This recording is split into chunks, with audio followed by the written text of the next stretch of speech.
we present to you Dr. Boyd Graves.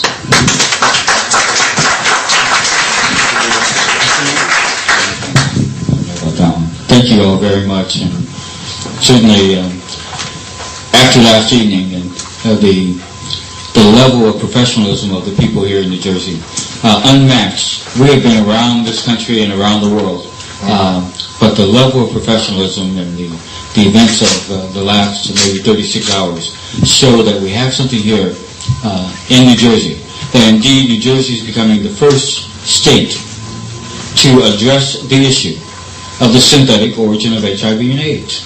Indeed, the documentation is overwhelming. And I'm just going to speak for a few moments and allow those of you to have questions to then present them. But what we are saying here by this press conference today is that indeed, if there was a federal virus development program that preceded HIV and AIDS, that program needs to be reviewed. Am I right or wrong? Am I right or wrong? If there was a federal virus development program that preceded the greatest onslaught of death in the history of the world, then why don't we review that program? Well, you know why? First, we have to recognize that there was indeed a federal virus program, and we can do that, and we can do that right now. We're doing it here in New Jersey. The program is right here in front of this table, the virus program in the United States of America. This is the program booklet from 1978, the last of the booklets. We had HIV and AIDS in 1979. I believe that is a correct statement. Is that a correct statement? That in the late 1970s, something began enveloping the people of Africa, and something began enveloping the white promiscuous homosexuals of New York at the same time. An earthquake with 2 epicenters. Well, what is the answer for that? The answer for that is that if you have an earthquake that has 2 epicenters, you have someone behind the curtain manipulating something. And how do we know that? We know that because there is a blueprint. If you could hold that for me in some fashion. Here is the blueprint. The blueprint for HIV and AIDS. It is the 1971 research logic of the U.S. Special Virus Program. Here is the blueprint. And the reason why this document is so significant, because it shows the mindset of my government to design, produce, and proliferate a special virus. A virus that only targets certain persons, as is evidenced by the epidemiology. The U.S. Special Virus is the U.S. HIV program. The reason why we had 2 earthquakes or 2 epicenters at the same time was because here the final phase, the clinical trials. It was placed in the smallpox vaccines that went to Africa. But as smallpox ended, HIV and AIDS began. Every epidemiology that we have regarding the beginning of HIV and AIDS shows that as smallpox ended, HIV and AIDS began in mass in Africa. And that defies the fact that 1 African and 1 monkey and 1 African and 1 monkey in that syndrome.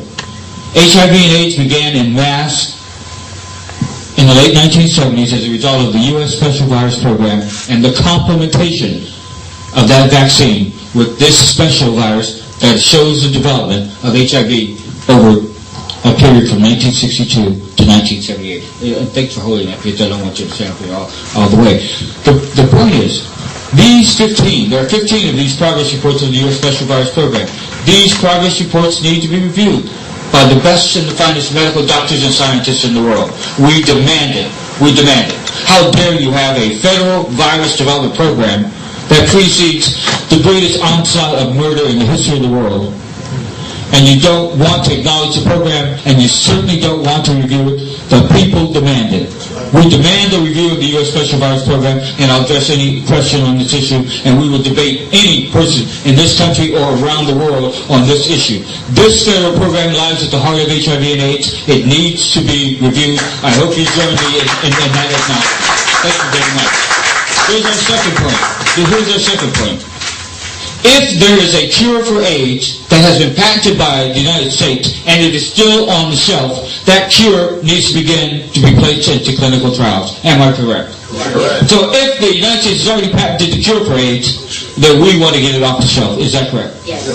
The cure for AIDS is U.S. patent number 5676977. Let me say it again. That's 5676977. Go to www.uspto.gov and put that number in. I challenge anyone to do that in the next 5 minutes. Run to the library and come back here and say it doesn't exist, because it does exist. Here is your cure for AIDS that has been patented by this government in 1997. It will be 10 years that the cure for AIDS has been on the shelf. We want the clinical trials of the cure for AIDS to start today. That's right.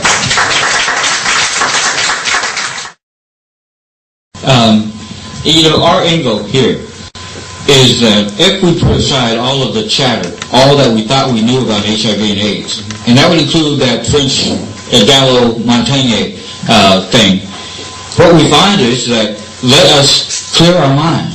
Let us review what is in these progress reports and then make our assumptions. Because on this issue, what you will find is that is just a subterfuge. This thing between the Gallo, the United States, and the French. You find Dr. Robert Gallo intimately familiar with the progress reports of the development of AIDS. Dr. Robert Gallo was a project director for the development of HIV and AIDS. He has been critical in the development of HIV and AIDS, not in finding out what HIV and AIDS is, in making HIV and AIDS. And so then you go to the French. Well, Dr. Graves, are the French incriminated by the progress reports? So what you're asking there, sir, is Dr. Montagnier his name in these progress reports? Yes, it is.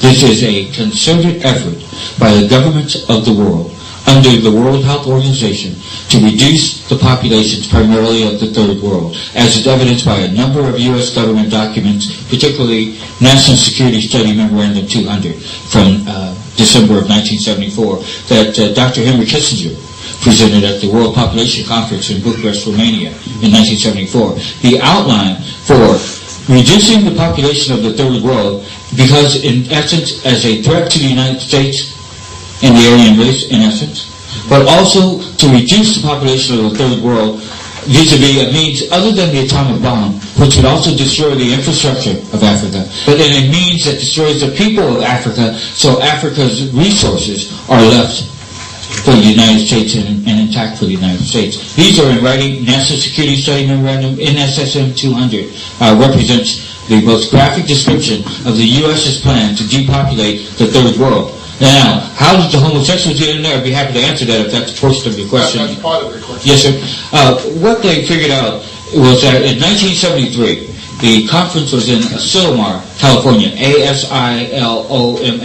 The Asilomar Conference in 1973 chose homosexuals, I don't know if they chose specifically white homosexuals, but it appears that they did, as a test group to counter the reaction from Africa that we were only doing this to their society.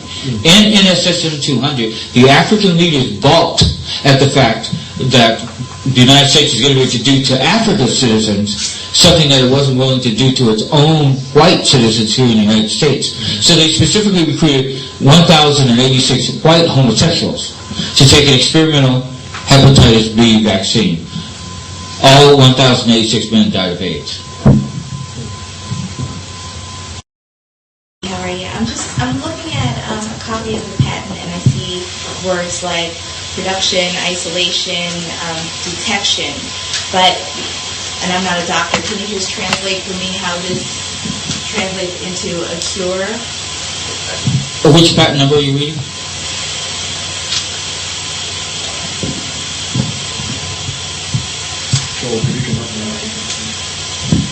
Which patent number is she reading? Ma'am?